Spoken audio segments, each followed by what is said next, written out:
This is Los Angeles. Our Lady, the Queen of the Angels, as the Spaniards named her. The fastest growing city in the nation. It's been called a bunch of suburbs in search of a city.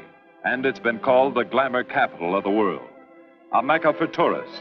A stopover for transients. A target for gangsters. A haven for those fleeing from winter. A home for the hardworking. It is a city holding the hopes and dreams of over 2 million people. It sprawls out horizontally over 452 square miles of valleys and upland, of foothills and beaches. Because of that vast area, and because of a population made up of people from every state in the Union, Los Angeles is the largest police beat in the country, and one of the toughest. We're going to take you into the city hall where police headquarters are located. Here in communications are the ears and voice of the police. The lights on the complaint board flash 24 hours a day. Citizens reporting a prowler, a lost child, a man molesting a woman, an auto accident, a wild party. Spend an hour or two here and you will think the whole city has gone berserk. Minute by minute, the orders go out to the radio cars in the far-flung divisions. Watts and Wilshire and West Los Angeles. Hollywood and Hollenbeck Heights in North Hollywood. The work of the police, like that of woman, is never done. This is the case history of a killer, taken from the files of the Detective Division. The facts are told here as they happen. The story properly starts here in Hollywood Division headquarters at 1 o'clock of a June morning last year. Officer Robert Rawlins had finished his tour of duty and signed out. It had been a tough day. He'd be glad to get home. His wife would be waiting up for him as she always did.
Hey, fella. Come here. What were you doing back at that radio shop? Just looking. I was on my way home. Live around here? Yeah, a couple blocks down. Let me see some identification. Sure. Yeah, I guess I forgot my wallet. Look, lad, I've got to see some identification. How about my Army discharge? I got it right here.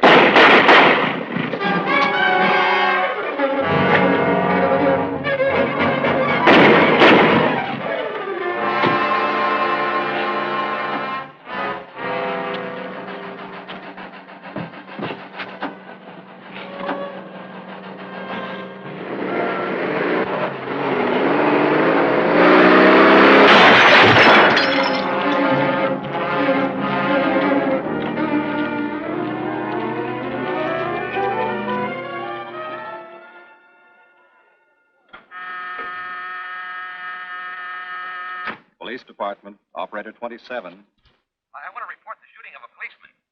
Hold on, please. Give me that again, please. I'm calling to report the shooting of a policeman. What's the address? 5057 State Street, just west of Santa Monica. Just a minute. Receiving hospital. Operator 2. Operator 27, 5057 State Street, 5057 State Street. An officer has been shot. Send an ambulance. All units in the vicinity of State Street and Santa Monica Boulevard. Proceed at once to 5057 State Street, 5057 State Street. An officer shot. Code 3.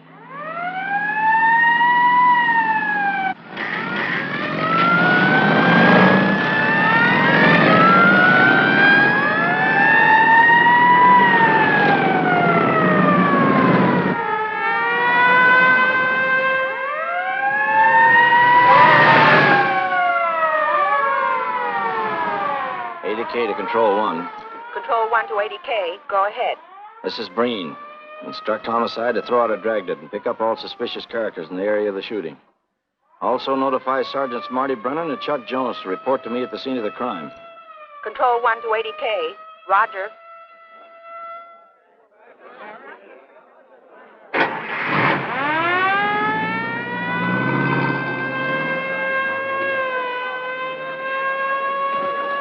I see. Well, what have you got so far?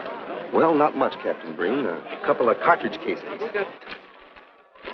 Oh, Marty, Chuck. Hi, Cap. Eyewitnesses? Who was first on the scene, reported it? I was. I live here. I'm a light sleeper, but my hearing is good. And my Did cat... the officer say anything before he collapsed? Yeah, he gave a description of the fella.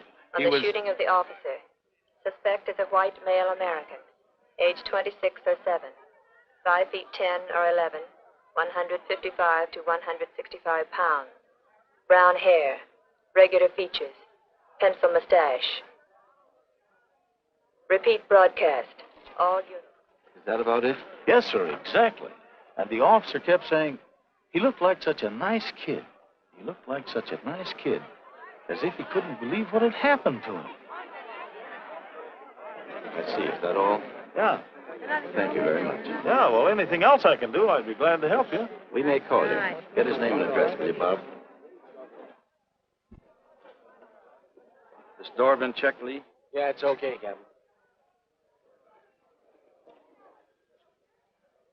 Find anything?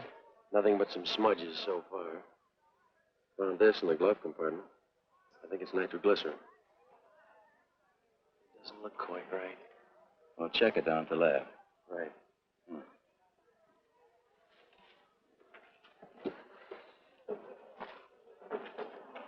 Open this up, Joe. No key, Captain. Well, try it open. Give me that bar, Frank.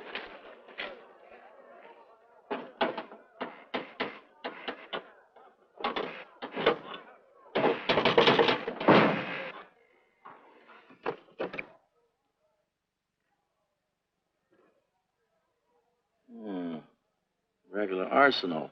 Yeah, get a load of that. What is it? I don't know. It looks like some kind of an electrical device. United States Navy. It's either stolen or war surplus. Send all this stuff down to the lab and check the serial number on that Navy equipment. Yes, sir. Captain Breen.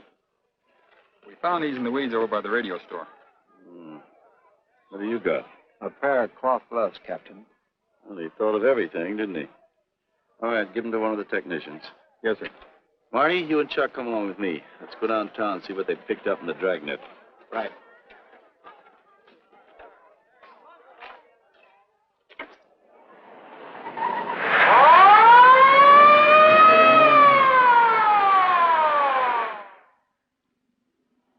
You know him, Marty? Yeah. I know his wife, too. Ever since high school.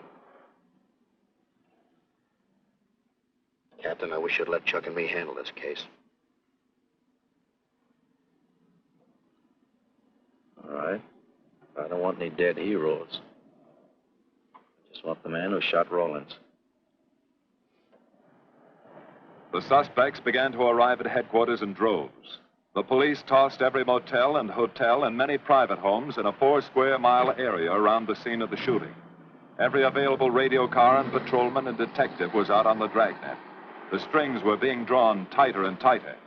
Many a man returning from a date or a late party or a poker game surprisingly found himself in a squad car, its siren screaming as it brought him to the detective bureau.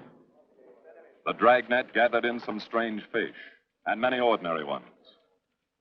All the rest of that night, the detectives probed, needled, questioned, quizzed.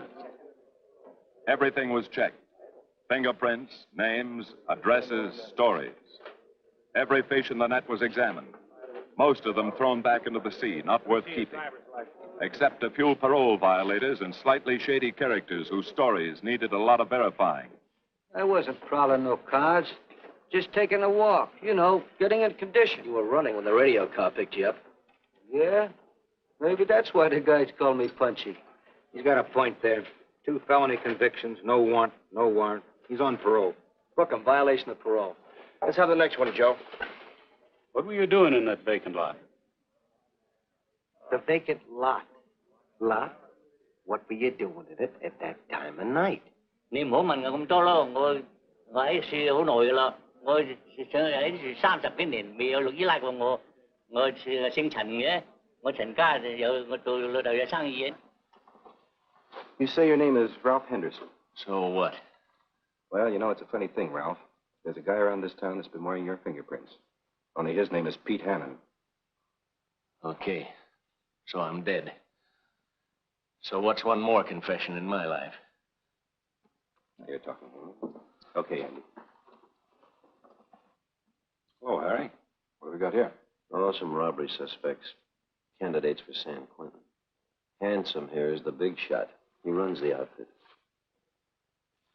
Have a gander at his record.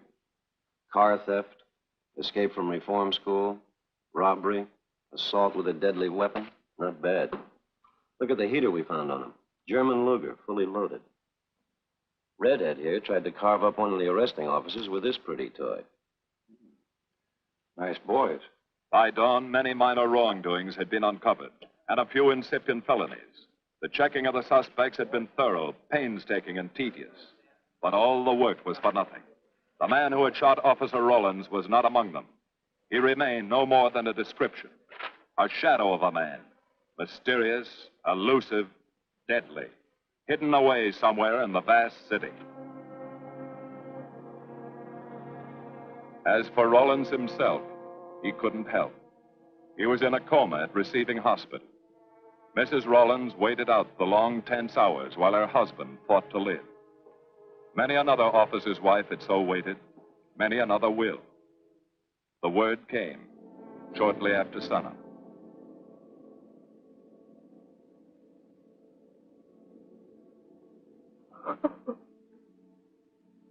Oh.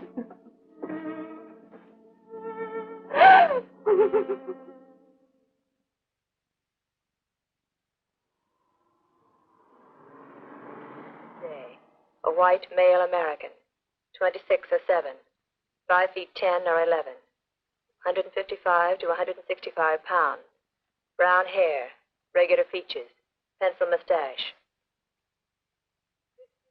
This was no frightened fugitive. What went on in his mind? Why had he set his hand against his fellow men, taken the life of another, of a stranger, of a man who was merely doing his duty? He must have some plan, some goal that called for sudden death to anyone who got in his way.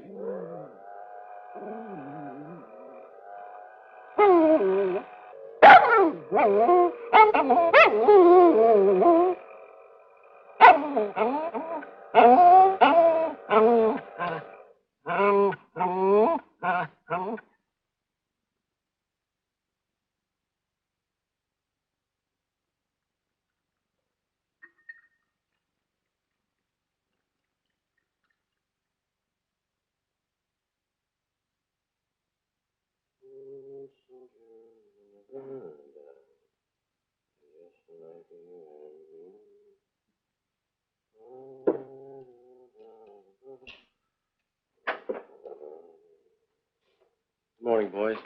Morning, Lee. Hi, Professor. Well, I thought this was safecracker soup. You gonna drink it, I hope?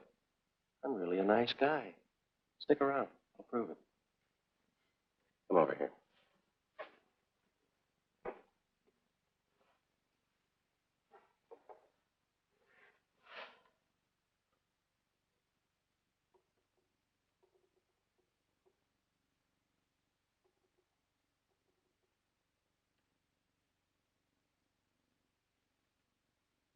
Hold this for me, will you, Chuck?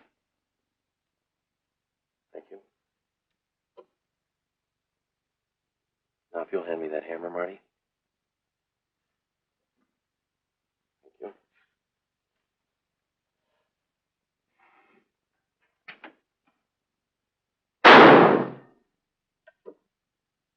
Yeah. Nitroglycerin. I didn't ask for a collection of fingers, just fingerprints.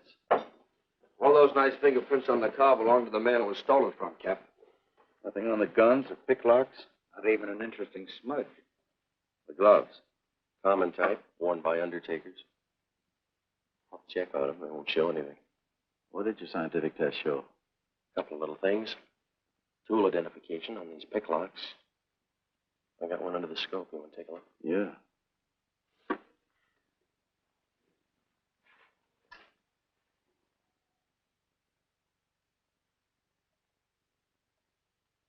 Take a look. I see. Well, it seems to tie the tool up with the lock. Now, if that microscope could only tell us who did it. I'm working on that. No, only an amateur would carry that liquid dynamite in a car. This boy's no amateur. Took the precaution of desensitizing it so it'll take normal shock. Took a lot of other precautions, too. No fingerprints, no identification, nothing definite. Except he's scientific. Knows electricity. Is inventive. Yeah. Happy on the trigger. This is Captain Breen. Get me Captain Stevens a burglary, will you?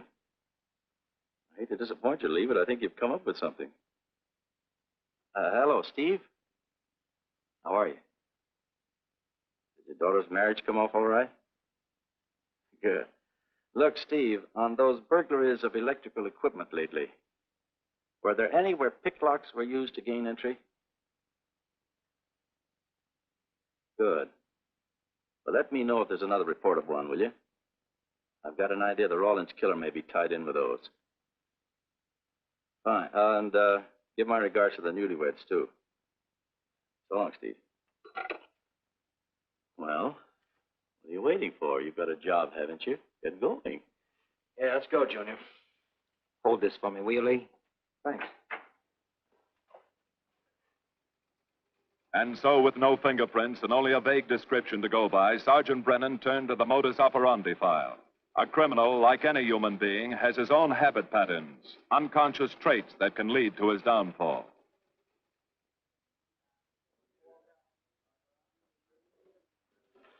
Well, there you are, Junior. List of burglars who use picklocks for entry. Oh, great. This narrows it down to just a couple of hundred suspects in this area. Give me a match, will you? That may not be so bad. This guy's improved on the system. Maybe he's left his trademark on some other job. Well, here we go, legging it all over town, asking a million questions. What you paid for, isn't it? Am I paid to associate with you, too, Junior? You could do worse. Not this year. Come on.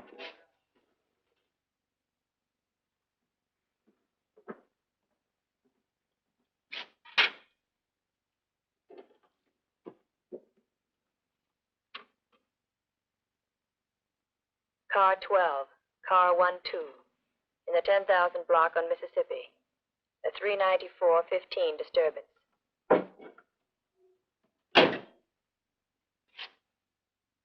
Car 80K, code 1.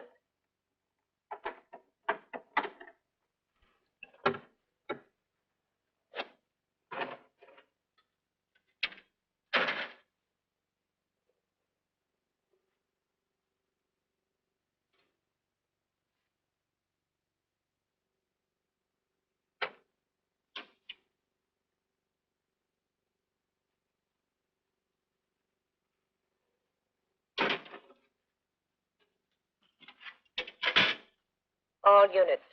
On the broadcast of the suspect arrested in the shooting of patrolman Rawlins. Cancel the cancellation. Suspect released from custody.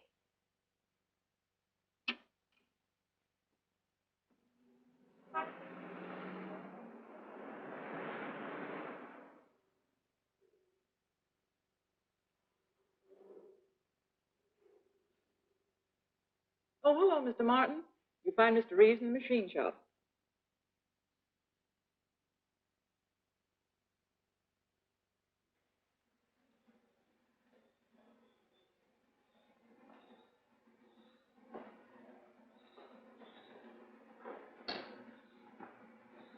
Hello, Roy. Glad to see you.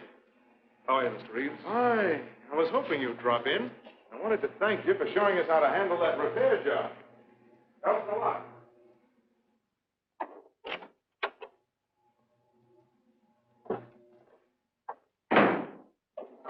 Well, what have we got this time?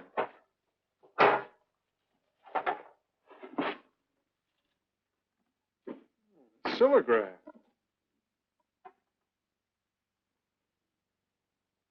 There are plenty of these around, Roy. Not like this one. Yes, I see. I suppose, as usual, you've added your own improvements. You know, it seems wrong that a man of your talent should bother consigning equipment for rental. I'd like to see you devote yourself entirely to experimental electronics. It'll come one day. I'll have a place like this. Well, why wait? I've got a pretty good setup here. I have modern equipment to work with, a lab, and my confidence. Thanks, Mr. Reeves. I have other plans. But, Roy, you can't tell where it'll lead. Might even work your way around to a percentage of the business. I like it this way. You just rent out my equipment. All right, Roy. All right. But if you should change your mind. I'm not likely to change my mind. I suppose you want me to set this up for rental, too. Mr. Reeves, you've already got 5 pieces of my equipment. You'd like to know what results I've had from the rental so far, Well, I can't say as I blame you. I think you'll find this satisfactory. Satisfactory. Goodbye, Mr. Reeves. You'll come back again soon, won't you? Sure. Oh, incidentally, how's that television projector coming along? The one you said would reflect a 12-foot image. Still working on it. I just wanted you to know I've already set up a rental on it. In fact, I think they'd like to buy. It'll come pretty high. Oh, money's no consideration with this customer.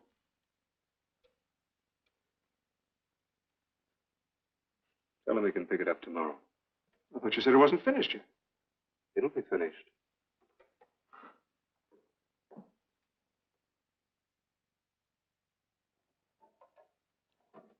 It uses an image fixer and then projects by ordinary incandescence. Roy, this is the best television projector I've ever seen. Let's hope that your customer thinks so. He will. Yes? Send him right in, Charlotte. There, you see, our customer is here, begging for the privilege of buying. Better be running along. I'm not much good at business. Oh, but Roy, he'll want to congratulate you. Just see that the price is right. All right, Roy. I'll get you a good deal. So long. See you.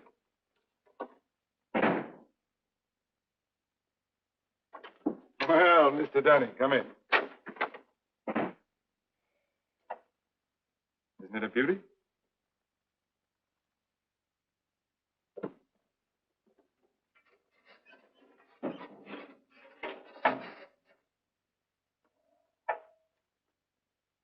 It's a beauty, all right. You like it? I certainly do like it. You see, it's mine. What do you mean? Let me have the police. I built it. Spent years on it. Oh, you must be crazy. Roy built this machine himself. Your friend's a crook, Paul. You've been taken in. Hello? Give me the burglary detail. Dear Jim, regarding your inquiry on the .38 caliber Smith & Wesson revolver, sir. Oh, come in, boys. Burglary detail just sent this report through. It's a man named Dunning reports tracing a stolen television projector to the Reeves Electronics Lab. Think it's a tie with the Rawlins case? Well, take a look at this fellow Reeves and see what gives. I'll notify burglary we're following up on it. Right. Come on, Junior. What else did he place with you for rental?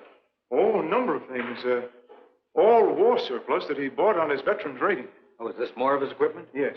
Yes, he left it here on consignment. I'm sure that Roy can explain everything. Well, maybe he can, Mr. Reeves, if you'll tell us where he lives. But I don't know. Mr. Martin's on the phone, sir. I'd better talk to him. I think so, Mr. Reeves. I'll take it in the superintendent's office.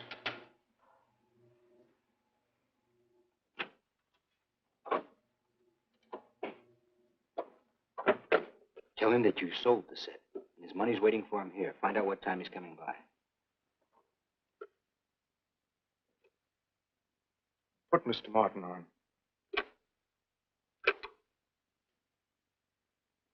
Hello, Roy? Yes, I've sold it. Your money is waiting here for you. Yes, I'll be working late tonight. What time will you be by? First thing in the morning. Well, maybe you better come in tonight, Roy. A couple of things I want cleared up. Like what? Oh, technical things. Besides, I don't like to leave the money in the plant overnight. How about 8:30? Fine. I'll see you then. I'll leave the front door unlocked.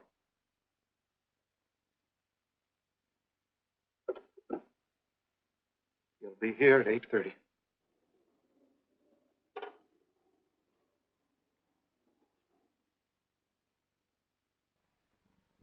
Well, I'll just run along home and get some dinner. We'd like you to stay too, Mr. Reeves. Why? For company. You want to cooperate, don't you, Mr. Reeves? Certainly. Good. Now, you just wait in your office. We'll be around. Very well. This way, gentlemen.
Reeves.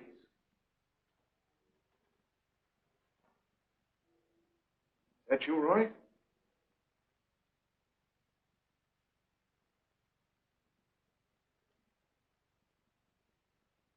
Go outside and block that alley door.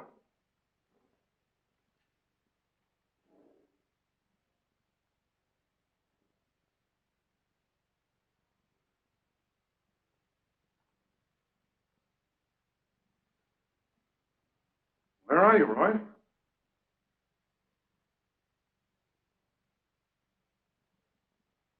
Who's in here? No one.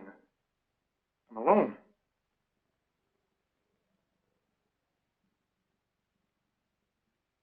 Come on in. I've got your money for you. Bring it out here. All right. Just a minute.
No.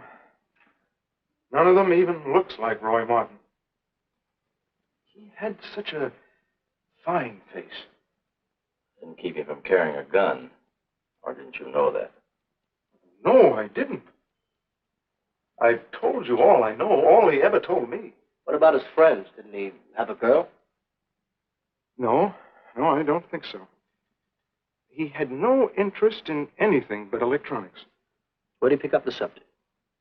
Books, magazines.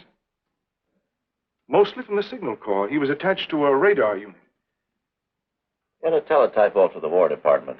That might help. Yes? Ready on your call to receiving hospital, Captain Breen. Hello, this is Captain Breen. What is the latest report on Sergeant Jones?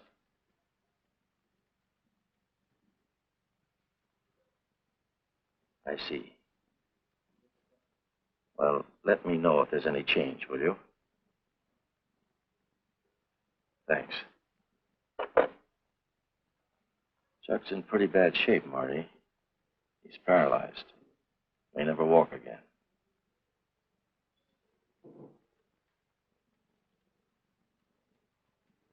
Oh, I'm sorry. It's funny that Martin showed up at 7 when he told you he wouldn't be there till 8:30. I don't know why. Except he was always unpredictable. I'll tell you why. Because you warned him. That's why he came early. That's why he came in the back way. But you heard me tell him the front door would be open. And the key that let him in the back way? He must have had one made. Why don't you tell us the truth? Marty.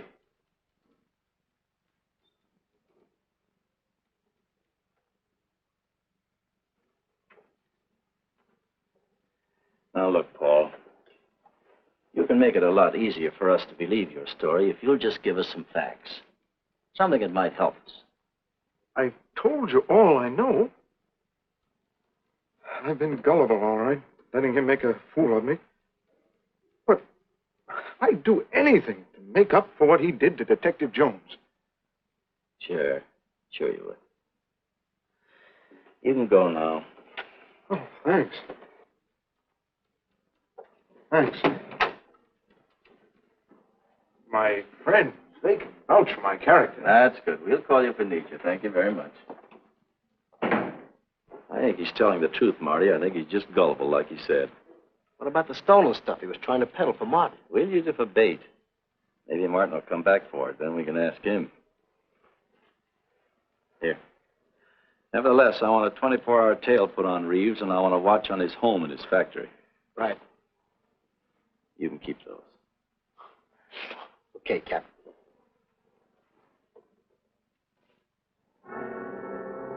And now the killer changed his tactics, his modus operandi. It would baffle the police.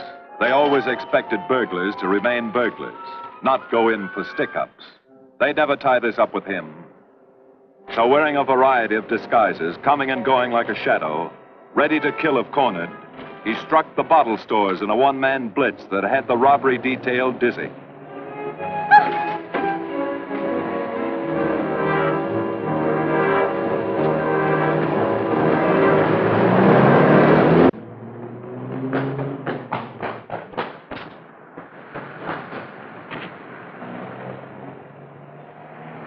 The killer, always resourceful, always thinking along lines that would baffle his hunters, had discovered an ideal avenue of escape.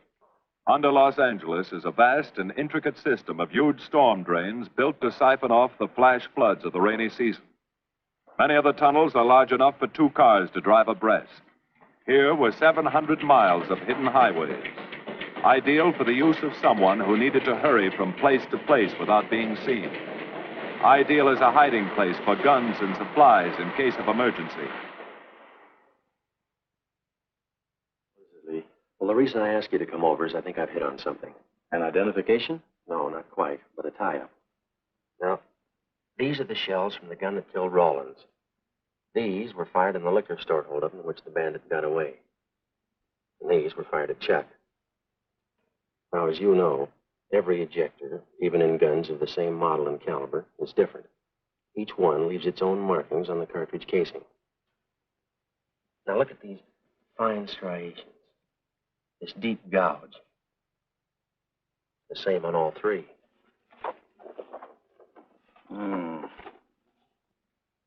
In other words, the man who killed Rawlins and the man who shot at Jones and Brennan, the stick-up who's blitzing the liquor stores, are all the same man. Right. All we need to know is what that man looks like. Get me Chandler in robbery, will you? I've got an idea about that. Also, it'll give us a chance to see if Reeves is on the level with us. Steve, Breen, about those blitz holdups you're on. Round up all the victims and have them down here tonight, will you? Oh, it's just a little scheme. Thanks, Steve. That's good. Now sketch another one of the same type, only this time thin it out a little, huh? All right. Hi, Lee. How's it coming? You ready for tonight? We'll be ready. Think it'll work? Should. Where'd you get the idea? From a kidnapping case in Chicago. But I thought these slides might be an improvement over the method they used. Could be. Captain thinks so.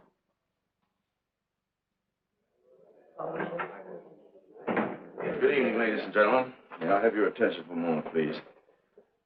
You've all been asked to sit in on a little experiment tonight. We're going to try to build a picture of a face. A face of a man who's cunning, resourceful, and deadly. He's a man who killed a police officer. Now, some of you he held up at the point of a gun. You may have seen his face, remembered something about it. And we want you to tell us exactly what you remembered. Whether it's his hair, eyes, nose, or mouth. And we're going to try to put those pieces together so that they add up into a picture of the face of the man we want. Now, you can see how we're depending on you. Lights. Now, first, we're going to concentrate on the type of hair our man had. And if the picture looks anything like his hair, I want you to speak right up. All right, the first slide, Lee.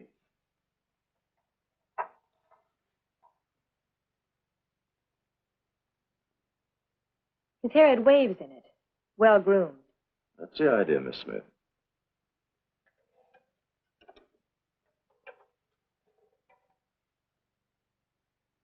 Is that any closer? No, it was parted on the side.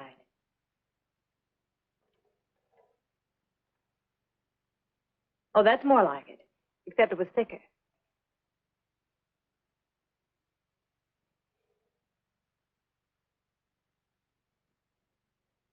Oh, that's very close. Yes, that's the way his forehead looked. It was broad and high. All right, hold that slide. On the next series of slides, we'll take into account his eyes.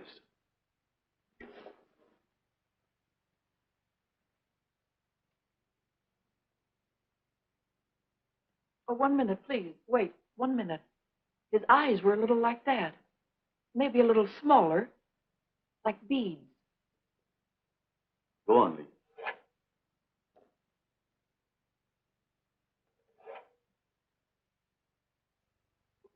Now you've got it. Now hold that slide, Lee.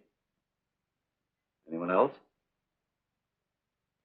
That looks like him, only a little madder. He had a patch over one eye when he come into my place of business. I remember noticing that the one showing was blue. Well, the guy that stuck me up had on horn-rimmed glasses.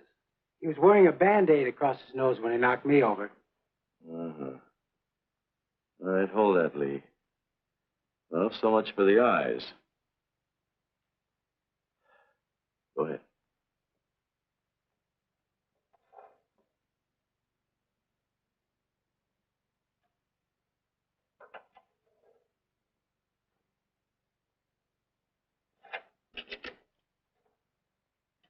Señor Capitán. Yes, Miss Montalvo? Ay, ¿cómo se dice en inglés? A sus órdenes, señorita. Ah, qué bien. En este bandido, la nariz fue chata, como aquella, pero un poco más chata y más ancha. Like that, Captain, but more snub, wider. Try another one, Lee. Como aquella. Casi la misma. She says that's about it. Thank you very much, Miss Montalvo. Get Reeves. Any more comments? That's pretty close, all right. Pretty close. Perfect. All right, now we'll start on the mouth and chin. The next series, Lee. I think his lower lip stuck out more. The mouth was thin and mean, like it never laughed. Go ahead. Something like that, but thicker lips. There. That's it. That's him. All right, now hold that right there, Lee. Oh, come in, Mr. Reeves. Good evening, Captain. You ever see that face before? Why, it's Roy. Except for the hair being a little lighter and the eyebrows heavier. It's Roy. You're sure? I'm positive I'd know him anywhere. Lee, I want a retouched photograph. Now lighten the hair and give more body to the eyebrows. Right. Lights. That's all. Thank you very much. You've been a great help. It's positively amazing how you found out what he looks like. Well, we're looking for an amazing criminal, Mrs. Johnson. Thank you and good night. Good night, Captain. And so the face of the unknown killer, built up from fragments of evidence, was sent out all over the country.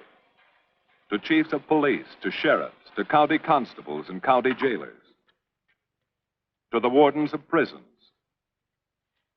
to all postmasters and postal inspectors,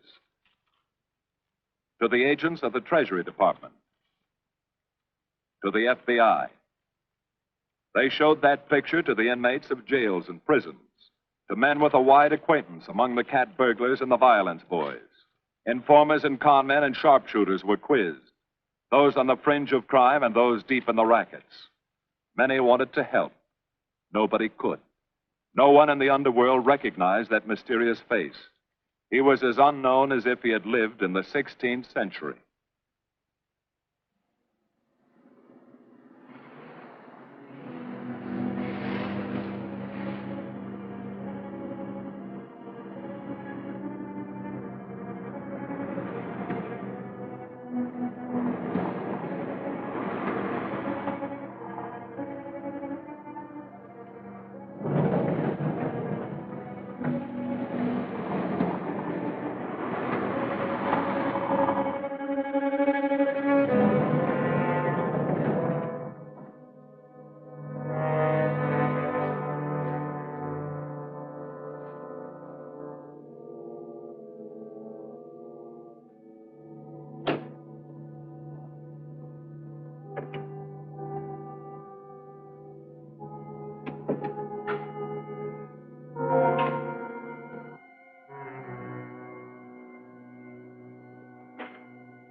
Reeves. Roy. Listen carefully, Reeves. Control yourself. I know you're alone in the house. Act like you're alone. Cops are watching every move you make.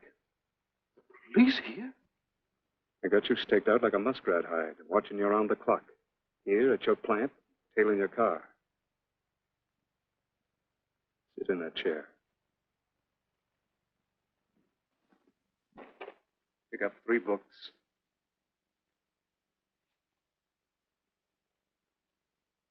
Don't look up and don't answer me. All right. So glance at the books.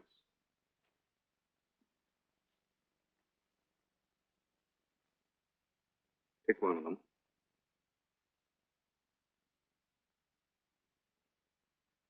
Okay. Now, that's the book you want to read before you go to bed. Now, get up and turn off the lamp.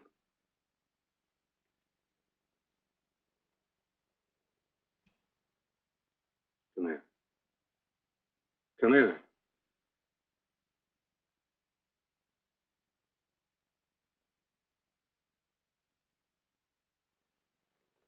Go in the den.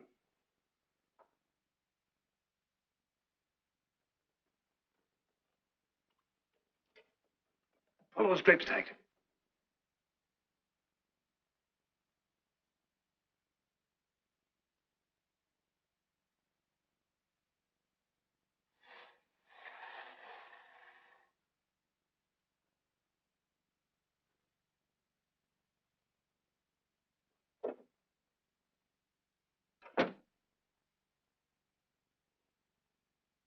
Get away from them.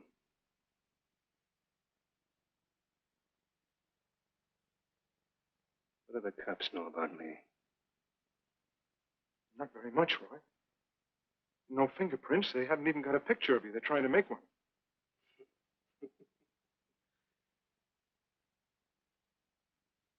How much cash you got in the house? None. I never keep any cash in the house. It isn't good business. I suppose you think it was good business letting me walk into that trap. No, Roy, no. Don't do anything you'll regret. Now, listen to me. It isn't too late. Give yourself up. Come to your senses before you kill someone else.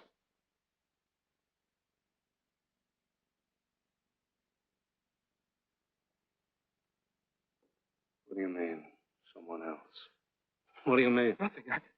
The two officers, they said one of them might die. He's still alive, isn't he? Reeves? I never thought you'd stooge for the police. You almost got me killed. Roy, you know the police are right outside. You'd never get away with it.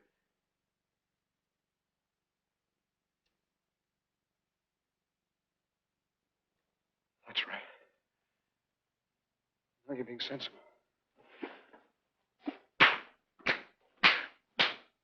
I know there's money here. Where is it? Don't, Roy. I'll get it.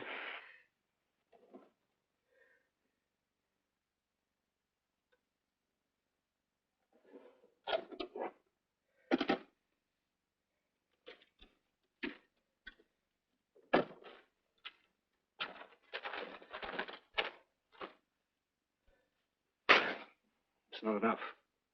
Stuff you better mind is worth thousands. I'll get more. Get it. Keep it handy. We'll be back next week, next month. But get it and have it ready. Just give me time.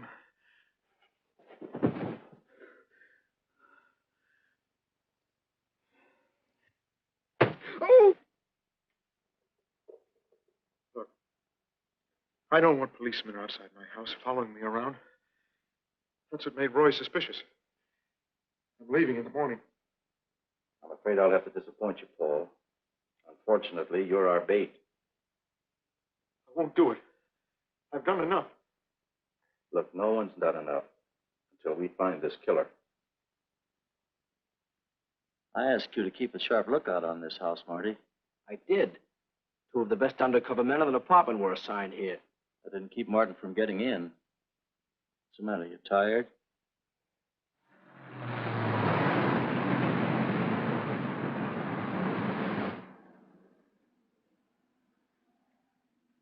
You got any idea how long you've been on this case, Marty?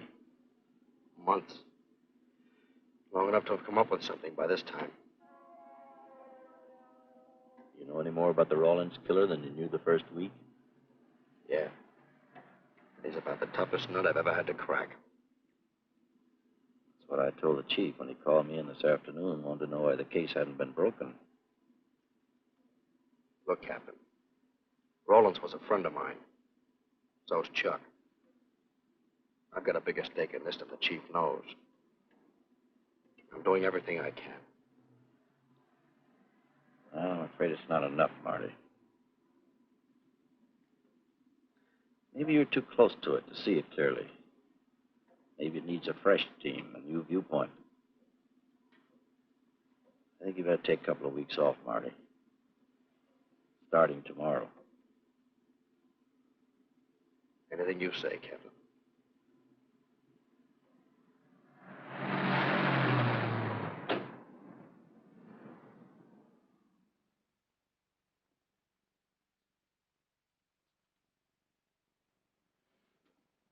Hiya, Marty. Hi, Chuck. Meet Miss Scanlon, my new bodyguard. He's the one I've been telling you about. Oh, you mean the one with the steel trap brain? How do you do? Hello. Say, this guy been behaving? After a fashion. See, she takes me out in my go-kart, puts me to bed, wakes me up, dresses me. You're perfectly capable of dressing yourself now, Mr. Jones. I'll be back in a few minutes. Well, how's it been going, Junior? Oh, pretty good, Chuck. Pretty good. Is that why you're off the case? How'd you know? Breen was in to see me this morning. Oh. Suppose he also told you they put a new team on the case. He told me everything. Let's see what his new boys dig up. Well, maybe they'll examine the facts of the case a little more carefully. What facts? That our man's sharp, that he's intelligent and works alone, that he has no record, never leaves a fingerprint and knows every move we make? Sure, plenty of facts, only they add up to nothing. Sure, forget it. You got yourself a 10-day vacation. Go on down to the beach, get a suntan. By the time you get back, the case will be broken. Isn't that what you want? You know better than that. All I know is what I hear. You sit there batting your gums about how the old man let you down. Maybe he's trying to wake you up. He's got a funny way of showing it. There you go, flying off the handle. Always taking things for granted. I wish I could get up and boot some sense into you. He knew what this case meant to me. He still does. That's why he's trying to get you mad enough to do something about it. You don't really figure that's his idea, do you? I know it is. Ah, it's a tough case, Chuck. Not an angle, nothing to go on. You'd know what I meant if you were out working with me. I have been working with you. That's all I've had to do lately, just sit around studying what little facts we have, trying to figure out who he might be. You know the kind of a guy we're up against, then. I tell you, Chuck, this guy's a genius the way he operates. As if he were right there with us every time we go out after a lead. Oh, sure. Breen's been tipping him off just to make you look bad. Yeah, almost like that. Well, he beats us to the punch every time. There's your angle. You just hit it on the head, but you don't see it. Look, start adding. 1, he's unknown to the underworld. 2, he beats you to the punch, right? And 3, it's almost as if he were with you. Isn't that what you said? Yeah? Well, tie that up with a lot of other little things, like the fact that he uses a police gun and the accuracy of the shooting. Anybody could buy a police gun, and the Army could have taught him how to shoot. Yeah, but who taught him how the police operate? Oh, I know what you're driving at, Chuck. But a cop. Those things happen. Yeah. Now, if I were still in the case, I'd start with our own department first, then Santa Monica, Culver City, Burbank, Pasadena. See you later, Junior. Hey! Don't let him out of your sight, beautiful. It's the first time in years he's used his head.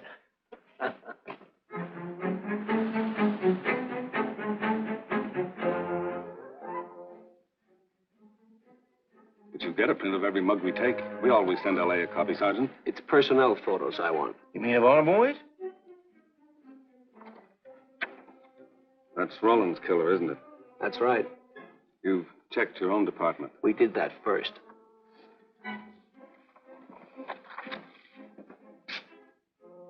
And so the tedious quest went on. Sergeant Brennan wore out his shoes and his patience, going from police station to police station, checking photos until his eyes were blurry. For police work is not all glamour and excitement and glory. There are days and days of routine, of tedious probing, of tireless searching, fruitless days, days when nothing goes right, when it seems as if no one could ever think his way through the maze of baffling trails of criminal leads. But the answer to that is persistence, and the hope that sooner or later something will turn up, some tiny lead that can grow into a warm trail and point to the cracking of a tough case.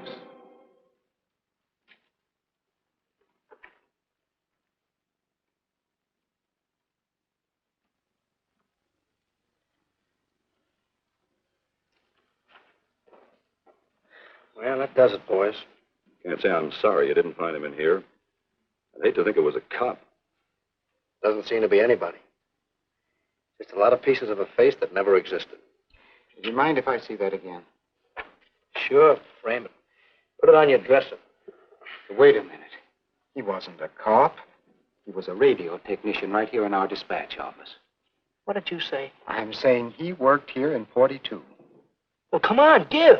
I remember the kid well. He was sort of strange, never bothered with anyone in the department, just kept to himself. He was in line for promotion when he was drafted. Where was he living at the time? I don't remember. Try the dead files. He never asked for his job back after the war. I remember writing to him about it, though. He was an excellent worker. Oh, yeah, here we are. Yeah, this is it.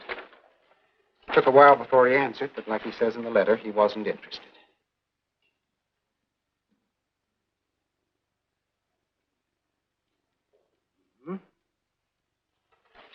Postmarked Hollywood. No return address. What do you want us to do? All the work?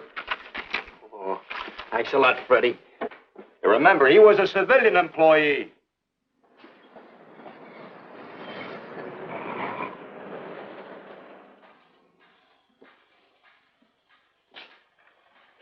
Well, how about it? Anybody recognize him? Not on my route. I never saw him before. Yeah, okay, fellas. Thanks very much. I thought for a minute. No. He had that face. I wonder. Yeah? Well, this may not mean anything, but he looks like a guy that's on my route. He never gets any mail, but I see him around there all the time. He lives in one of the courts. Where? Come on, I'll show you. It's not that easy. What time does your route take you past those courts? About 9 o'clock. Why? Just thinking.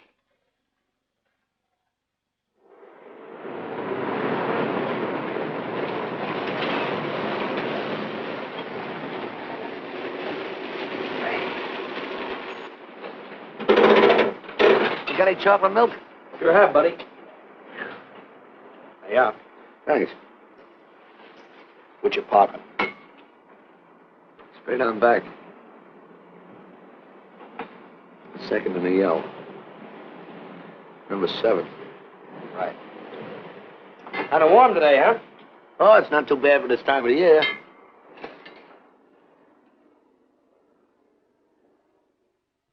Good morning. Morning. You're new in the route, aren't you? We had substitute. What happened to the other fellow? Sick.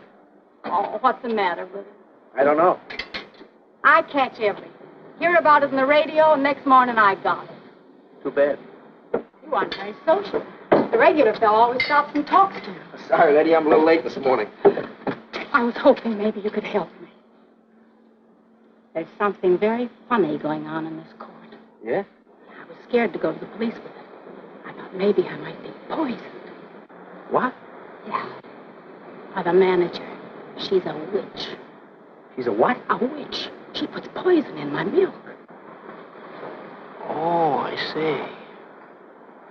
Look, you switch the bottles when she isn't looking, see? Drink her milk. Then you'll be safe, right?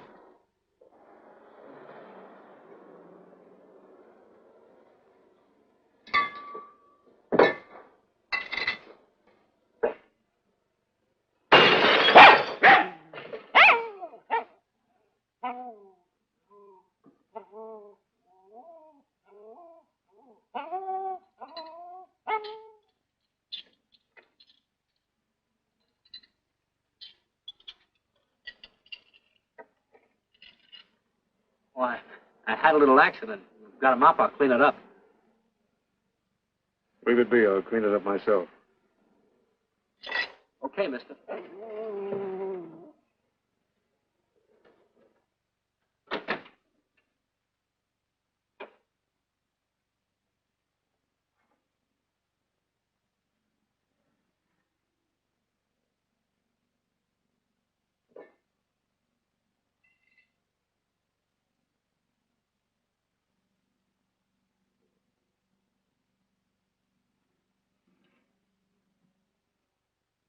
The place is called Bellevue Court. I drew this from memory, but it's pretty close. That's where he's hiding out, right there. You sure he's our man, Marty?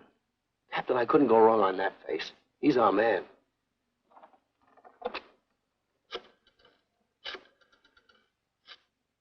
Now, there are 5 cottages in this area, and 2, number 6 and 7, in the L at the end of the row.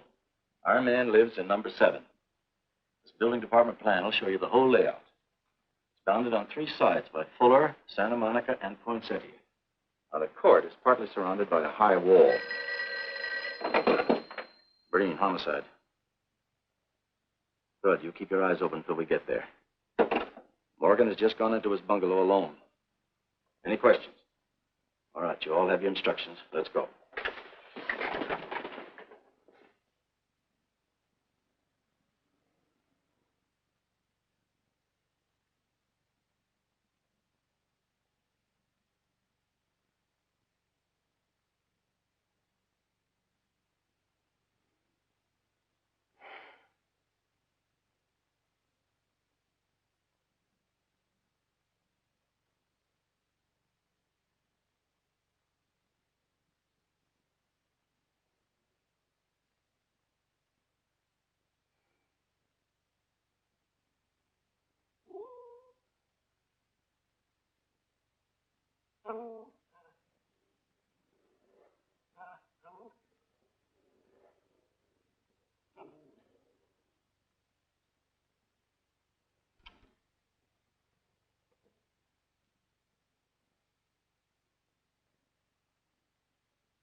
We're out on time.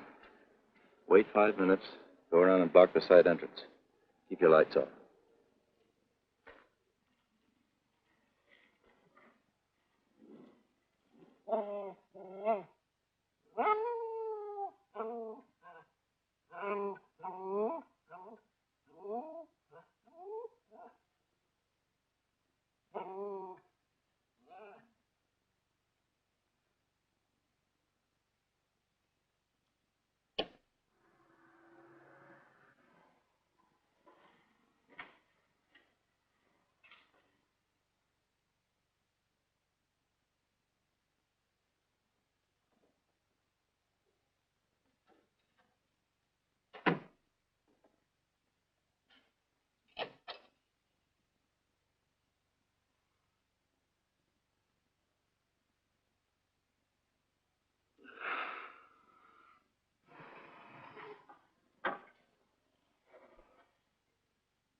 car in a hurry.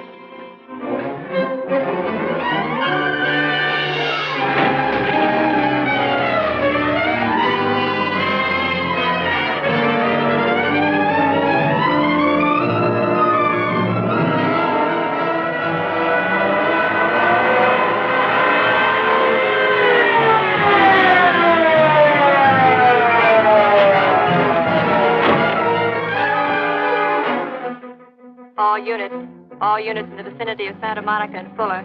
The murder suspect in the Rawlins killing is at large.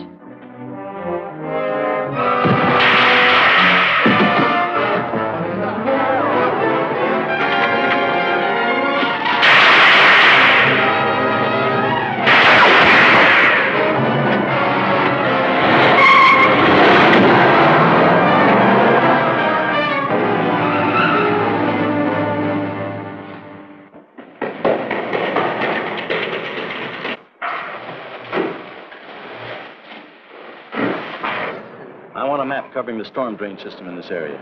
Get it and meet me at Venice and Garfield. Jones, Miller, you stay here in case he comes up for air. I want a man at every other drain entrance along this line. He's got to come up somewhere. Come on, Marty. You're driving.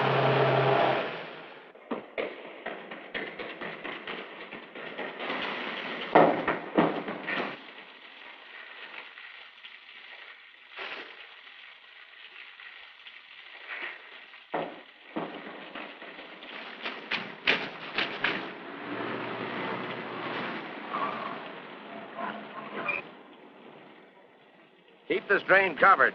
It's liable to pop out anywhere.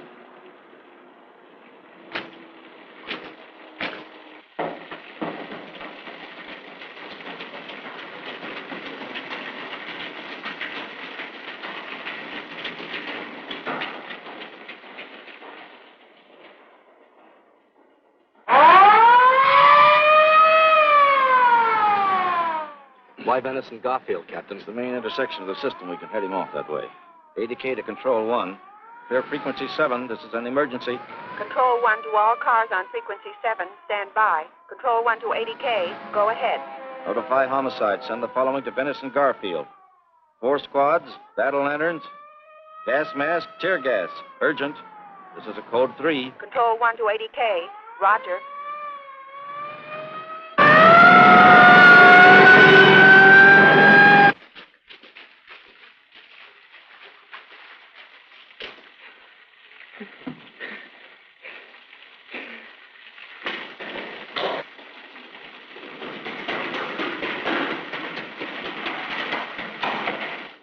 Probably head down this main drain to where it comes out at the Rio Hondo. Now, you take your squad and cover that exit. Right. Keep all spare radio cars cruising back and forth along this main street. Watch the curb inlets. We'll go in here.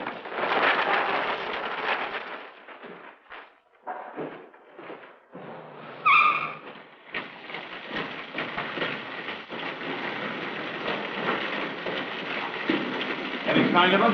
No. And we've searched every foot between here and the Rio Hondo outlet. And he must be up ahead.